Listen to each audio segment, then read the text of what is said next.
السلام علیکم dear students, کیسے آپ سب؟ امید کرتا ہوں ٹھیک ٹھاک ہوں گے۔ تو ہم آج سورہ یونس سٹارٹ کرتے ہیں۔ تو پڑھنے سے پہلے اگر آپ نے چینل کو سبسکرائب نہیں کیا، سبسکرائب کر لیں، بیل آئیکن کو پریس کر لیں تاکہ آنے والا لیسن آپ تک بر وقت پہنچ سکے۔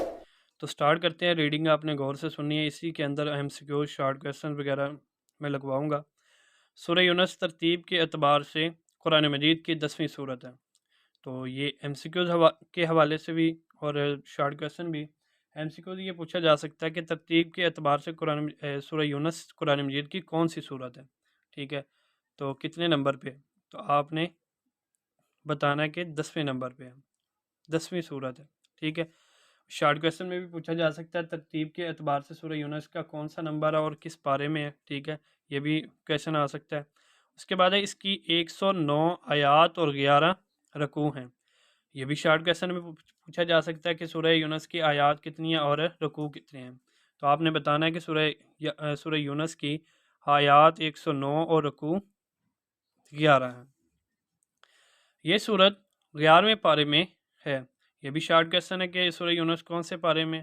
تو آپ نے کیا بتانا ہے کہ سورہ یونس 11ویں پارے میں ہے، ٹھیک ہے؟ اس کے بعد ہے یہ سورت مکہ مکرمہ میں نازل ہوئی، ٹھیک ہے؟ اس کا نام یونس اس لیے رکھا گیا کہ اس کی آیت نمبر 98 میں حضرت یونس علیہ السلام کا نام مذکور ہے۔ اس سورت کی ابتدا حروف مقطعات الف لام را سے ہوتی ہے، ٹھیک ہے؟ پوچھا جا سکتا ہے سورہ یونس کا یہ نام کیوں رکھا گیا؟ تو آپ نے بتانا ہے کہ اس سورت میں حضرت یونس علیہ السلام کا تذکرہ موجود ہے آیت نمبر 98 میں، اس لیے اس سورت کا نام سورہ یونس رکھا گیا۔ اور اس کے بعد ایم سی کیو ہے کہ اس کی شروعات کیسے ہوتی ہے، کون سے الفاظ سے؟ تو آپ نے بتانا ہے کہ حروف مقطعات، ٹھیک ہے جی؟ آگے پڑھتے ہیں۔ ایک شخص رسول اللہ صلی اللہ علیہ وسلم کی خدمت میں حاضر ہوا اور عرض کیا، اللہ کے رسول مجھے قرآن مجید پڑھائیں۔ آپ صلی اللہ علیہ وسلم نے فرمایا، ان 3 سورتوں کو پڑھو جن کے شروع میں الف لام را ہے۔ اس نے کہا، میں بوڑھا ہو چکا ہوں، میرا دل سخت اور زبان موٹی ہو گئی ہے، اس لیے اس قدر نہیں پڑھ سکتا۔ آپ صلی اللہ علیہ وسلم نے فرمایا، پھر حامیم والی تینوں صورتیں پڑھا کرو۔ اس شخص نے پھر وہی بات دہرائی۔ آپ صلی اللہ علیہ وسلم نے فرمایا، مسبحات میں سے 3 صورتیں پڑھا کرو۔ اس شخص نے پھر وہی بات دہرائی اور عرض کیا، یا رسول اللہ صلی اللہ علیہ وسلم، اللہ کے رسول مجھے ایک جامعہ صورت سکھا دیجیے۔ رسول اللہ صلی اللہ علیہ وسلم نے اس کو سورہ زلزالہ سکھائی۔ جب آپ صلی اللہ علیہ وسلم اس سے فارغ ہوئے تو اس شخص نے کہا، اس ذات کی قسم جس نے آپ صلی اللہ علیہ وسلم کو رسول برحق بنا کر بھیجا، میں کبھی اس سے زیادہ نہیں کروں گا، ٹھیک ہے؟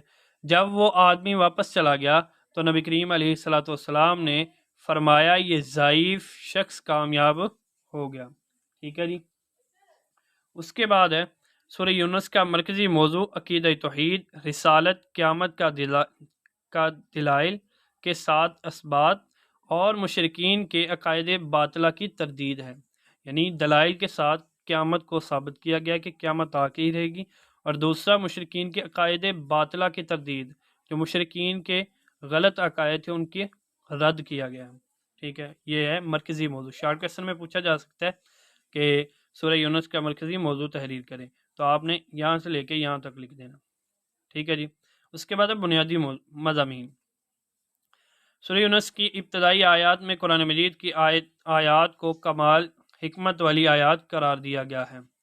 قریش کی حالت کے متعلق ارشاد فرمایا گیا ہے کہ یہ حکمت والی آیات جو اللہ تعالیٰ نے نبی کریم علیہ الصلوۃ والسلام پر اتاری ہیں، چاہیے تو یہ تھا کہ وہ اس کتاب کی قدر کرتے، لیکن وہ ضد اور اناد کی وجہ سے اس رسول کو نعوذ باللہ ساحر قرار دیتے تھے، یعنی کہ جادوگر۔ تو اس میں شارٹ کویسچن یہ بنتا ہے کہ قریش کی حالت بیان کی، سورہ یونس میں قریش کی حالت کے بارے میں کیا فرمان ہے؟ تو آپ نے یہاں سے لے کے یہ short question extra short question ہے، ٹھیک ہے؟ یہاں سے لے کے آپ نے یہاں تک کر لینا، ٹھیک ہے؟ شارٹ کویسچن کیا پوچھا جا سکتا ہے؟ قریش کی حالت کے مطلب سورہ یونس میں کیا بیان ہے۔ تو نیکسٹ پڑھتے ہیں۔ سورہ یونس میں اللہ تعالیٰ کی قدرت کاملہ اور توحید کے ثبوت پر تفصیلی دلائل دیتے ہوئے ارشاد فرمایا گیا کہ وہی اللہ ہے جس نے سورج کو تیز روشنی والا اور چاند کو نور والا بنایا، چاند کی منزلیں مقرر کی تاکہ تم سالوں کی گنتی اور حساب معلوم کرو۔ اس طرح دن اور رات کی تخلیق اور زمین و آسمان اور جو کچھ ان میں موجود ہے، ان کی سب کی تخلیق میں اللہ تعالیٰ نے بے شمار نشانیاں رکھی ہیں، یعنی کہ چاند کی منزلیں مقرر کی تاکہ اسلامی مہینے جو ہیں، ٹھیک ہے، وہ دیکھ سکے آپ۔ تو نیکسٹ ہے جی، اللہ تعالیٰ نے قیامت کا ذکر کرتے ہوئے فرمایا کہ جب کیا اللہ تعالیٰ ان کفار کو قیامت کے دن اکٹھا فرمائے گا تو انہیں دنیا میں گزری ہوئی راحت و لذت والی لمبی زندگی اور طویل ماہ و سال ایک مختصر گھڑی محسوس ہوں گے۔ ان کے معبود ان سے اظہار برات کر دیں گے، وہ کہیں گے کہ تم ہماری عبادت نہیں کیا کرتے تھے۔ چنانچہ ہر شخص کو اپنے اعمال کا پتہ چل جائے گا جو اس نے آگے بھیجے تھے، یعنی کہ جو اعمال وہ زندگی میں کرتے رہے ہیں، ٹھیک ہے، کافر بھی اور مسلمان بھی، ان کا سب کو پتہ چل جائے گا، ٹھیک ہے۔ لیکن یہاں پہ جو عقیدہ توحید کا انکار کرنے والے ہیں ان کو سمجھایا گیا ہے۔ کفار کے ان احوال کے بیان کے بعد بت پرستی کی تردید کے دلائل ذکر کیے، یعنی کہ رد کیا گیا ہے بت پرستی کو، ٹھیک ہے، کہ یہ کفار بھی جانتے ہیں کہ رزق دینے والا، کانوں اور آنکھوں کا مالک، زندہ کو مردہ سے اور مردہ کو زندہ سے نکالنے والا اور ہر امر کی تدبیر کرنے والا صرف اللہ تعالیٰ ہے۔ یعنی کہ ان کو بھی پتا تھا کہ رزق بھی اللہ دیتا ہے، پیدا بھی اللہ کرتا ہے، کانوں اور آنکھوں کا مالک بھی وہی ہے، وہ چاہے تو زندہ کو مردہ کو زندہ کر دیں، ٹھیک ہے جی۔ ان کو بھی پتا تھا کہ صرف اللہ تعالیٰ ہی ہے یہ جو کر سکتے ہیں۔ اس کے بعد بت پرستی کی تردید کی گئی ہے، ان کے دلائل دیے گئے ہیں بت پرستی کے رد میں، ٹھیک ہے۔ اس کے باوجود یہ اللہ تعالیٰ سے نہیں ڈرتے، ٹھیک ہے۔ اسباب توحید اور شرک کی تردید کے بعد قرآن مجید کی حقانیت بیان کی گئی ہے، قرآن مجید کی حقانیت بیان کی گئی ہے۔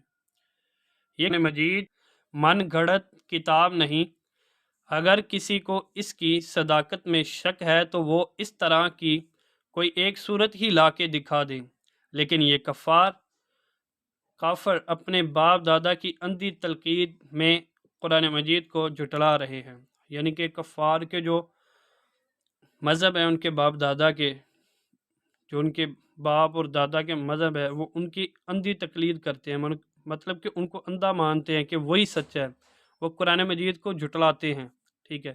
نبی کریم صلی اللہ علیہ وسلم کو فرمایا گیا کہ اگر یہ نہیں مانتے تو انہیں فرما دیں کہ تم اپنے اعمال کے ذمہ دار ہو اور میں اپنے اعمال کا ذمہ دار ہوں۔ آپ صلی اللہ علیہ وسلم کا کام فقط اللہ کا پیغام پہنچا دینا ہے، ٹھیک ہے جی۔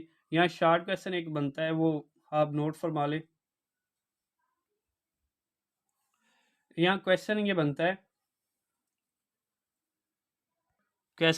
ہے کہ قرآن مجید کی حقانیت کے متعلق سورہ یونس میں کیا بیان ہوا ہے، تو آپ نے یہاں سے لے کے یہاں سے، یہ قرآن مجید کوئی من گھڑت کتاب نہیں، یہاں سے لے کے آپ نے